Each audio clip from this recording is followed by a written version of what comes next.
नमस्कार मित्रांनो, थंबनेलवरून कळालंच असेल, आज आपण आजच्या या भ्रमंतीमध्ये छत्रपती शिवाजी महाराजांच्या जन्मस्थानी जाणार आहोत। त्यासाठी घरच्यांची तयारी चालू आहे। पियू, परी आणि पूनम तयार होत आहेत।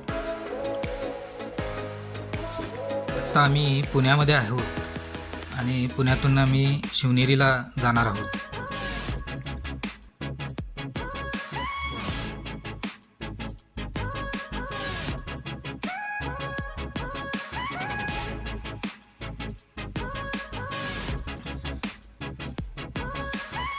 हे मेव्हणे जे आम्हाला आज शिवनेरीचं दर्शन करवणार आहेत, तर चला निघूयात।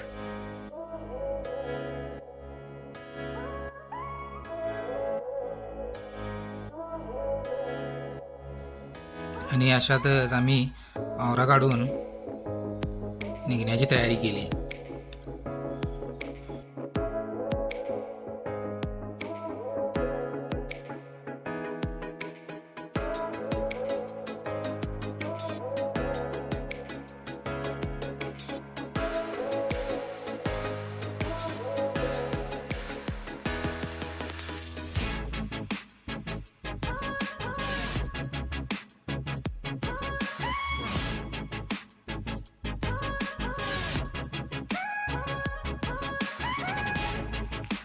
पुण्यातून जात असताना देहूच्या रोडवरती हे असे वेगवेगळ्या संतांचे पुतळे लावलेले आहेत। खूप सुंदर असं डेकोरेशन आहे हे। यातच आम्ही जाऊन पोचलो शिवनेरीवरती। हा शिवनेरीचा खालील भाग, आजूबाजूचा प्रदेश, राजांचं जन्म ठिकाण पाहणं आणि राजे ज्या ठिकाणी जन्माला आले त्या ठिकाणी जाणं हे माझ्यासाठी एक स्वप्नवत होतं। वरती राजे जन्मले होते। 1629ला शहाजी राजांनी आपल्या राजमातांना इथं आणून सोडलं होतं आणि 1630ला राजांचा जन्म इथंच झाला। राजांचा काय हो, महाराष्ट्राचाच म्हटलं तरी वावगं ठरणार नाही। महाराष्ट्र निर्माण करणं हे एक स्वप्न जे राजमाता जिजाऊंनी पाहिलं आणि सत्यात उतरलं, ते दस्तूरखुद्द छत्रपती शिवाजी महाराज यांनी।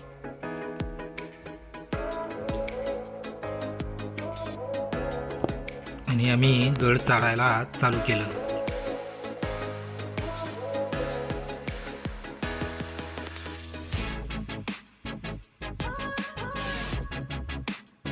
मुलींचं फोटो काढणे सुरू झालं होतं।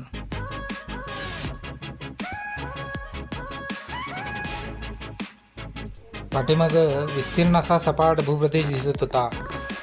त्याच्या लांबवर सह्याद्रीची रांग पसरलेली दिसत होती आणि आम्ही गड चढत होतो।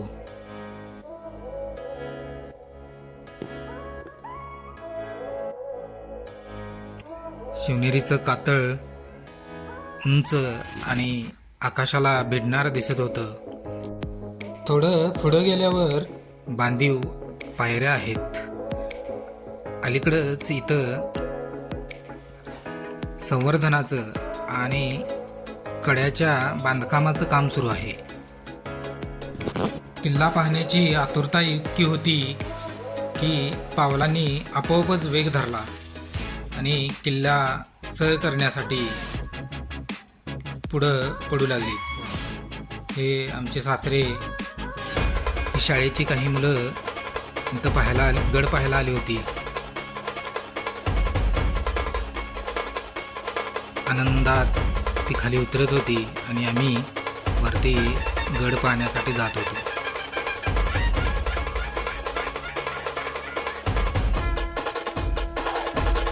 मे महिना असल्यामुळं बरेचसे पर्यटक इथे पर्यटनासाठी आले होते।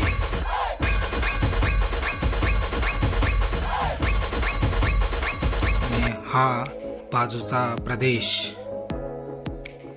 जिथून हा मुख्य दरवाजा, या मुख्य दरवाजातून एवढ्या मोठ्या विस्तीर्ण प्रदेशावरती आपल्याला लक्ष ठेवता येतं. या दृष्टिकोनातून हा बांधलेला हा पहिला मुख्य दरवाजा,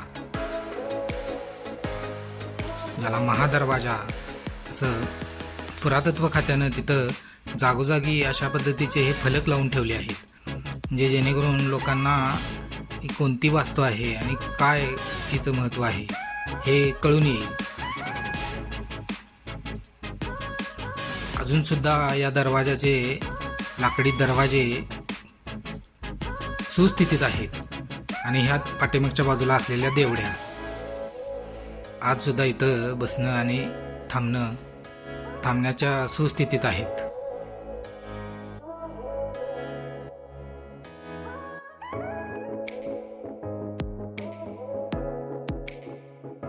आणि यातच मी त्या दरवाजाच्या वरती जाऊन पाहण्याचं ठरवलं आणि वरती जाऊन बघितलं तर इतर किल्ल्यांप्रमाणे इथं तटबंदी नव्हती. सपाट भाग करून लांबवरती पसरलेला हा सपाट भूप्रदेश आहे, त्याच्यावरती इथून नजर ठेवता येत होती.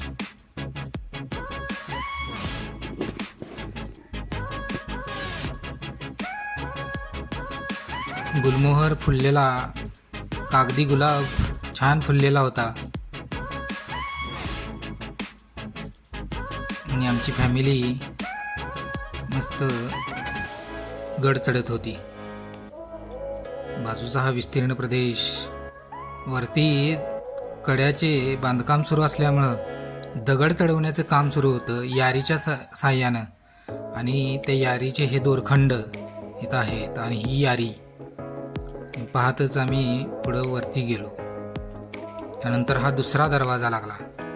या दुसऱ्या दरवाजाचं बहुतांश काम पूर्ण करून झालं होतं. 2 महिरफ दिसत होते आणि याही दरवाजाचं लाकडी जो दरवाजा आहे तो सुस्थितीत आहे. इथं मात्र देवड्या नाहीत. काळे पाषाण एक बाजूला आणि एका बाजूला विस्तीर्ण असा जुन्नर तालुक्याचा प्रदेश. हा तिसरा दरवाजा मात्र काहीसा ढासळलेला होता आणि त्याच्या बाजूला बुरुजाचा अवशेष होते.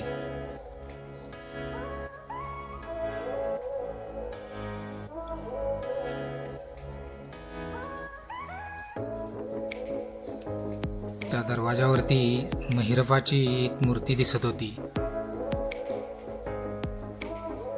दोन काळे पाषाण हात आणि या दरवाजा आणि हा पुन्हा दुसरा दरवाजा.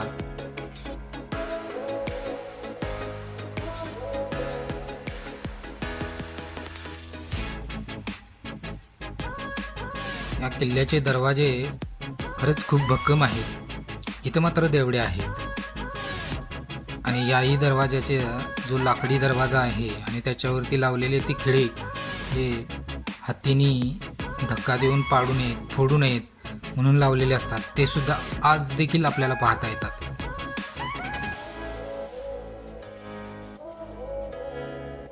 अणुकुचीदार असलेले हे खिळे आणि खाली आपल्या उंचीपर्यंत ते गोलसर करून ठेवले होते, जेणेकरून ते लोकांच्या हाताला किंवा अंगाला लागू नयेत. आणि ह्या त्या दरवाजा मागच्या देवड्या ज्या प्रत्येक किल्ल्यावरती आपल्याला पाहायला मिळतात.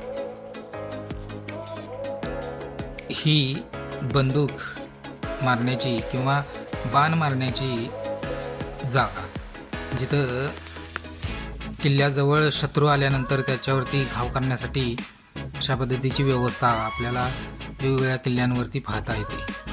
तशीच इथेही आहे. इथं मेवण्यांचे फोटो सेशन चालू झाले. अमोल आपल्या बहिणीकडून फोटो काढून घेत होता. इतकं सुंदर मागचं हे लँडस्केप आणि ही जागा तितकीच अद्वितीय. इथं फोटो काढून घेणं कुणाला आवडणार नाही.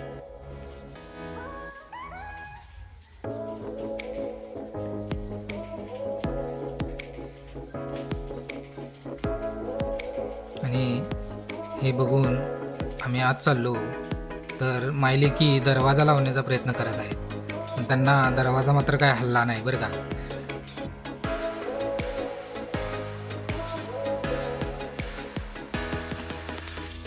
पिऊ आणि परी गड चढत होत्या. गडाचं पायऱ्यांवरती या जुन्या कातळात कोरलेल्या पायऱ्या आहेत. इथून खाली पाहिल्यानंतर गुलमोहराची झाडं मस्त फुललेली होती. रिमझिम पावसानं हजेरी दिली होती, त्यामुळं अमोलनं छत्री उघडली.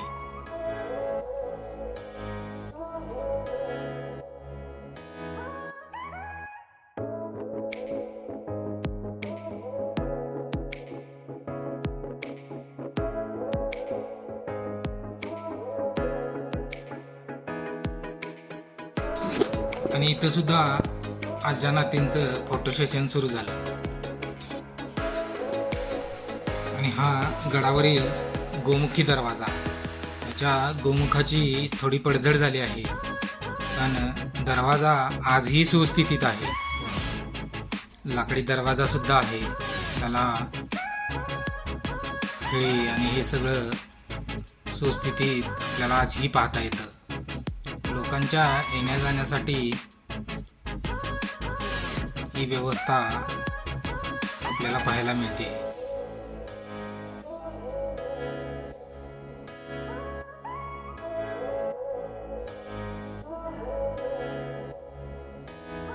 आणि ह्या गडाचा वरचा कातळकडा, वरती पाण्याची टाकी सुद्धा आहेत, पण आता ती पुरातन खात्याच्या संवर्धनाखाली असल्यामुळे त्याच्यावरती लोखंडी पट्ट्या मारून घेतल्या आहेत.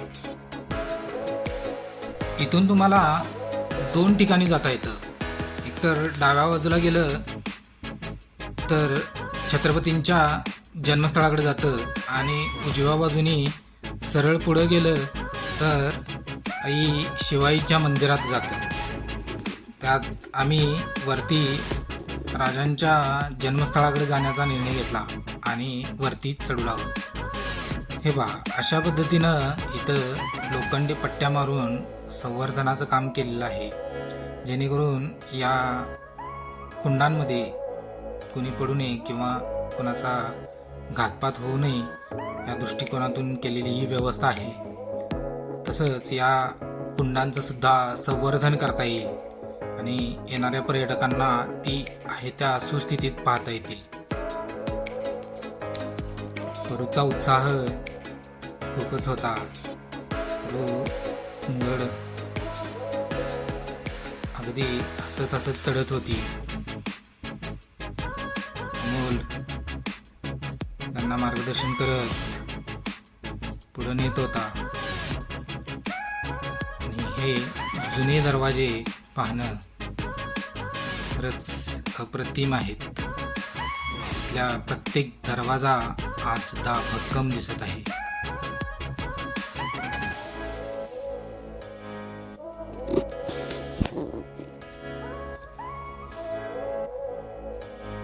परत परत फिरून बाजूचा प्रदेश पाहणं, गुलमोहराची झाडं पाहणं करत आम्ही गड चढत होतो.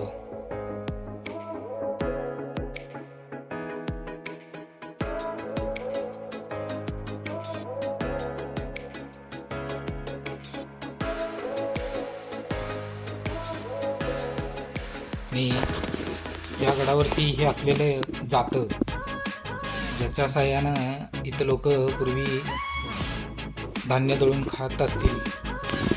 गडावरती ठिकठिकाणी अशा पद्धतीनं पाण्याची व्यवस्था सुद्धा केलेली पाहायला मिळते. तर सासऱ्यांनी पाणी भरून घेतलं. हे बाजूला असलेलं अंबरखान्याचं अवशेष.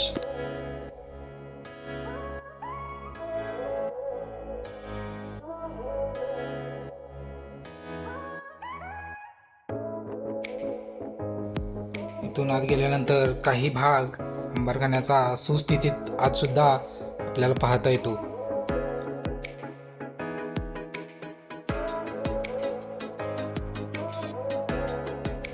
अंबरखाना म्हणजे धान्य कोठा.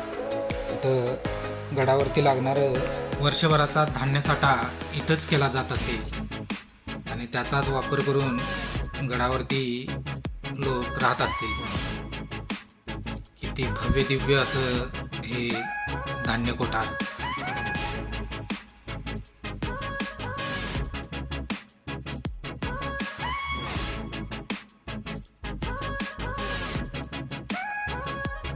आणि पलीकडच्या बाजूचा हा विस्तीर्ण प्रदेश. गडाच्या चारी बाजूला विस्तीर्ण असा प्रदेश आहे आणि तो जागोजागी आपल्याला पाहता येतो. या ठिकाणी असणाऱ्या वेगवेगळ्या पक्ष्यांचे हे फोटोज इथे लावलेले आहेत आणि जागोजागी हे असे फलक सुद्धा तुम्हाला पाहता येतील. इथं संवर्धनाचं काम चालू असल्यामुळं इथं आता ही नवीन पद्धतीची चुनाघाणी आपल्याला पाहता येते. काम काही दिवस बंद असल्यामुळं तिची थोडीफार दुरावस्था झालेली आपल्याला पाहायला मिळते. या घाणीत मिक्स केले जाणाऱ्या वेगवेगळ्या पदार्थांचे इथं नाव आणि बादल्या अडकवून ठेवलेल्या होत्या.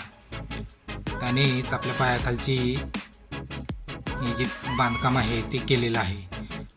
समोर राजांचं जन्मस्थान दिसत आहे. आता आपल्याला तिथंच जायचं आहे. बाजूला विस्तीर्ण प्रदेश आणि जुन्नर गावचा काहीसा भाग आपल्याला दिसतो.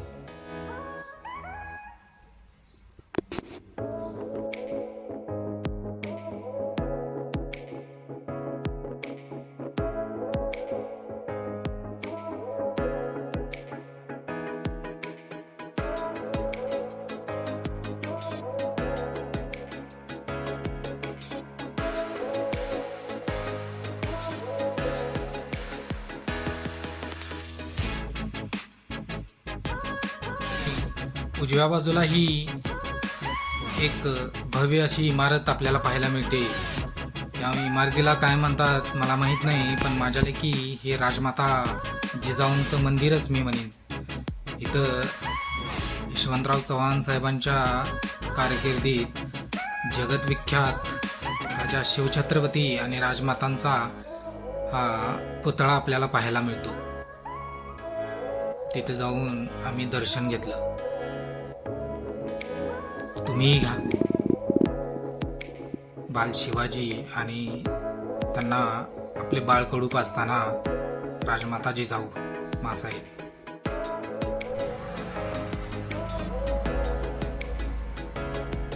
खूपच देखणी अशी ही इमारत पाहून झाल्यानंतर आम्ही राजांच्या जन्मस्थळाकडं पुढे निघालो.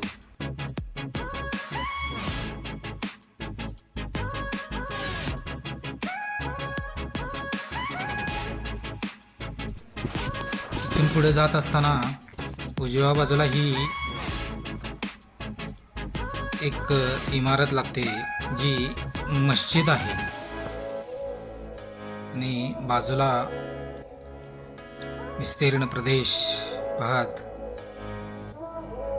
गडावरती आम्ही राजांच्या जन्मस्थळाकडे हळूहळू कूच करत होतो.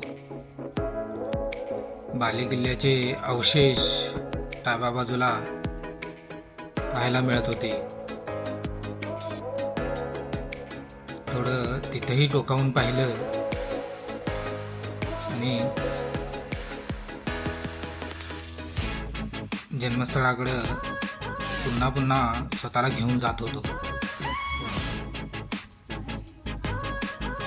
समोर राजांचं जन्मस्थळ दिसत आहे. अंगावरती शहारे आले आहेत. जन्मस्थळाचा हा आपण सर्वांनी पाहिलेला व्ह्यू. आजपर्यंत जी गोष्ट फोटोमध्ये पाहत होतो ती आज साक्षात समोर होती.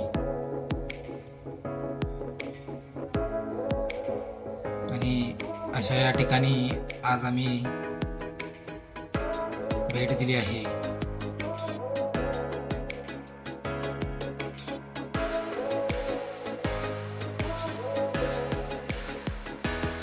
हा आत जाण्याचा दरवाजा.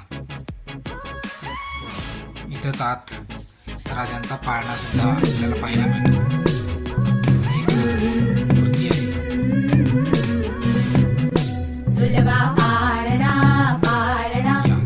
दर्शन करूया छत्रपती शिवाजी महाराजांच्या पाळण्याचं.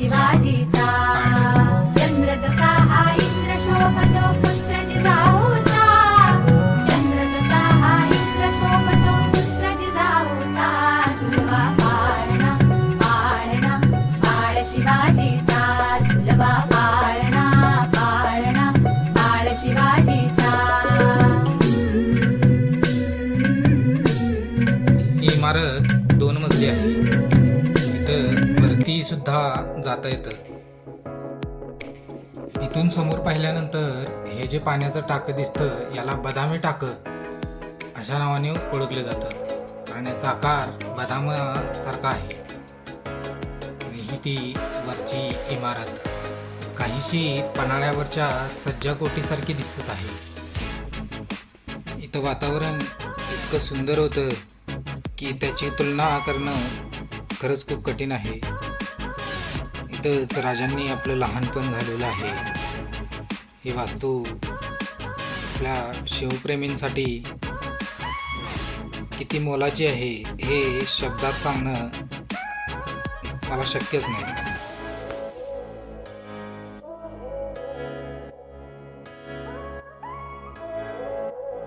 असंख्य शिवप्रेमींच्या स्वप्नात नेहमीच असणारं हे ठिकाण, जिथं राजांचा जन्म झाला, जिथं राजे लहानाचे मोठे झाले, तिथं येणं हे एका शिवप्रेमीसाठी स्वप्नात येण्यासारखं किंवा स्वर्गात येण्यासारखं नक्कीच आहे. आणि मी स्वर्गात असल्यामुळं इथल्या या इमारतीचं किंवा इथल्या या परिसराचं वर्णन करायला काहीसा कमी पडत आहे. मित्रांनो, तुम्ही ही इमारत पहा. तुम्हाला ही इमारत आणि हिच्या भिंती बरंच काही सांगून जातील. हिची तुलना किंवा हिचं वर्णन मी काय करणार हो. इथं कुटुंबासोबत थोडा वेळ घालवणं हे माझ्यासाठी स्वर्गात असल्यासारखं होतं. आपल्या मुलांना आपण संस्कार देण्यासाठी कितपत पुरेसे आहोत माहीत नाही, पण या इमारतींवरती आणि या गडकिल्ल्यांवरती आल्यानंतर त्यांच्यावरती नकळत राजमाता जिजाऊच संस्कार करून देतात. आणि असे संस्कार शिवप्रेमींच्या प्रत्येक मुलावरती हे प्रत्येक गडावरती गेल्यानंतर नेहमीच होत राहतील. आणि म्हणूनच आम्ही नेहमीच अशा गडकिल्ल्यांवरती माझ्या परिवारासोबत मी नेहमीच जात असतो. आणि असे गडकिल्ले पाहणं आमच्यासाठी खरंच आनंदाचं आणि उत्साहाचं नेहमीच ठरलं आहे. आता आपण इथून निघूयात आणि बाजूलाच असलेल्या बालेकिल्ल्याचं अवशेष पाहूयात. बालेकिल्ल्याचं चौथरा आज सुद्धा किती भक्कम दिसत आहे. भक्कम अशा या भिंती आज सुद्धा आपल्याला पाहायला मिळतात इथं.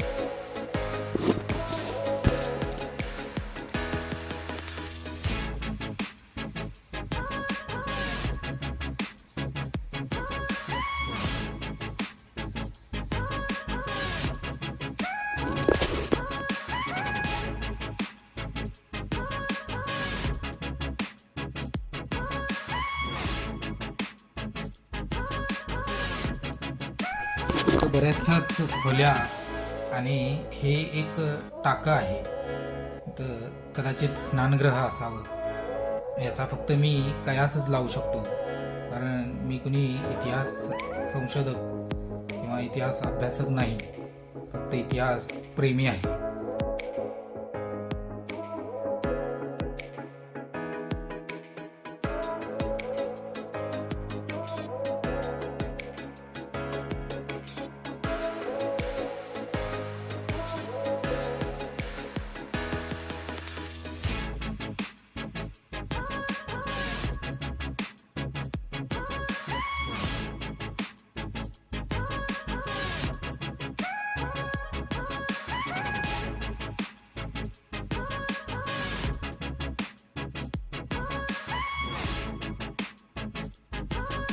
समोर दिसणारा कातळकडा पाहिल्यानंतर या डोंगराची गड बांधण्यासाठी का निवड केली हे सहज लक्षात येतं.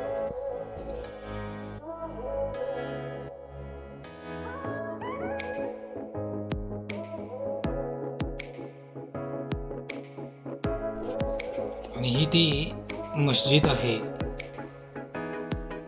जिथं खालच्या बाजूला एक पाण्याचं टाकं सुद्धा आहे, ज्यात आज सुद्धा पाणी पाहायला मिळतं.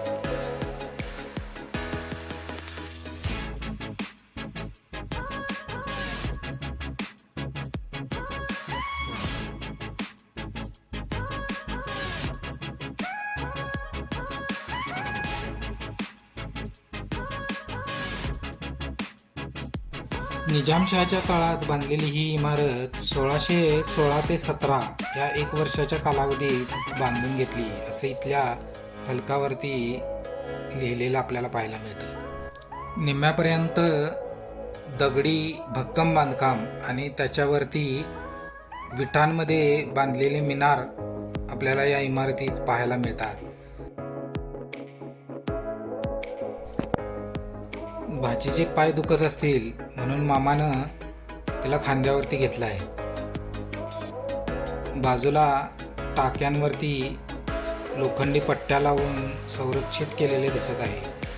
आणि या बाजूला थोडंसं पर्यटकांना फोटो आणि विसाव्यासाठी केलेलं बांबूचं हे बांबू हाऊस आपल्याला पाहायला मिळतं. मग आता इथं फोटो सेशन होणं अनिवार्य होतं.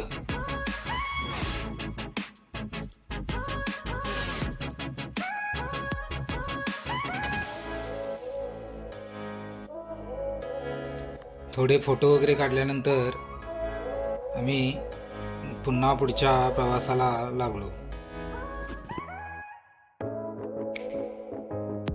वरून खाली उतरलो आणि सरळ आई शिवाईच्या मंदिरात निघालो.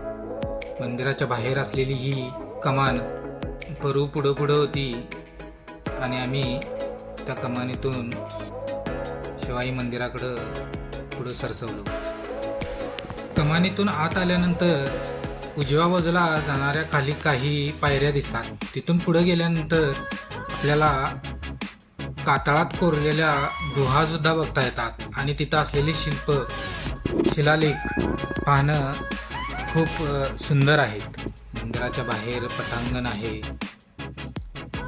कातळकड्याला घासून असं हे असणारं मंदिर, ज्या देवीच्या नावावरती आपल्या राजांचं नाव ठेवलं गेलं, त्या देवीचं हे मंदिर.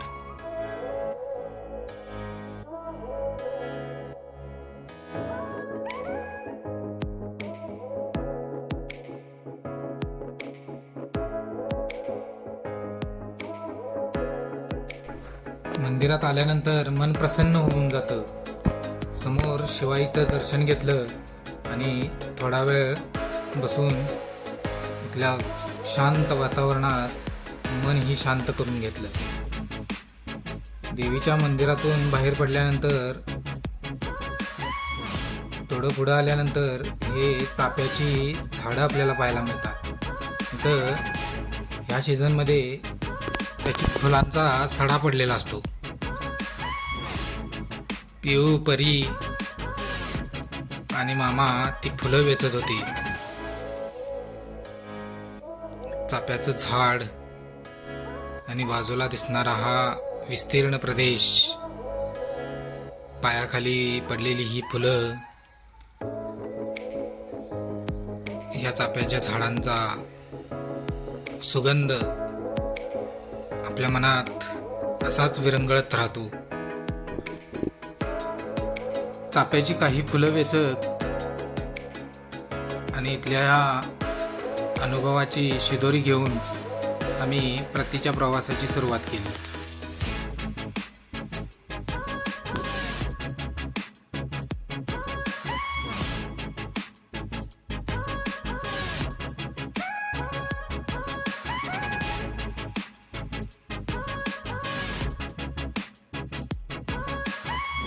आजची भ्रमंती इथंच संपूयात. पुन्हा भेटूयात नवीन एका व्हिडिओत, नवीन एका ठिकाणी, नवीन एका भ्रमंतीमध्ये. माझा हा व्हिडिओ तुम्हाला आवडला असेल तर लाईक करा, शेअर करा आणि सबस्क्राईब करा. धन्यवाद.